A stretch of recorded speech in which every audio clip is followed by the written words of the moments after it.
തന്റെ ശിഷ്യന്മാരോട് മനുഷ്യപുത്രനായ താൻ ഞാൻ ആരെന്നാണ് മനുഷ്യർ എന്നെ കുറിച്ച് പറയുന്നത് എന്ന് ചോദിച്ചു. അപ്പോൾ അവർ ചിലർ യോഹന്നാൻ മോദാനോ എന്നും മറ്റു ചിലർ ഏലിയ എന്നും വേറെ ചിലർ യെരമ്യായോ മറ്റു ദീർഘദർശന്മാരിൽ ഒരുവനോ ആണ് എന്ന് പറഞ്ഞു. അവനവരോട് എന്നാൽ ഞാൻ ആരാകുന്നു എന്നാണ് നിങ്ങൾ പറയുന്നത് എന്ന് ചോദിച്ചു.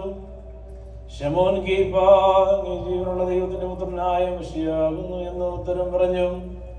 യേശു തമ്പുരാൻ ഉത്തരമായിട്ട് അവനോട് പറഞ്ഞു, യോനായുടെ പുത്രനായ ശമോനെ, നിനക്ക് ഭാഗ്യം. എന്നാൽ മാംസവും രക്തവുമല്ല, സ്വർഗ്ഗത്തിലുള്ള എന്റെ പിതാവാകുന്നു ഇത് നിനക്ക് വെളിപ്പെടുത്തിയത് തന്നത്. ഞാൻ എന്നോട് പറയുന്നു, നീ പാറയാകുന്നു. ഈ പാറമേൽ ഞാൻ എന്റെ സഭയെ സ്ഥാപിക്കും. പാതാളവാതിലുകൾ അതിനോട് മല്ലിടുകയില്ല. സ്വർഗരാജ്യത്തിന്റെ താക്കോലുകൾ ഞാൻ നിനക്ക് തരും. നീ ഭൂമിയിൽ കെട്ടുന്നതൊക്കെയും സ്വർഗത്തിലും കെട്ടപ്പെട്ടിരിക്കും, നീ ഭൂമിയിൽ അഴിക്കുന്നത് സ്വർഗത്തിലും അയക്കപ്പെട്ടിരിക്കും.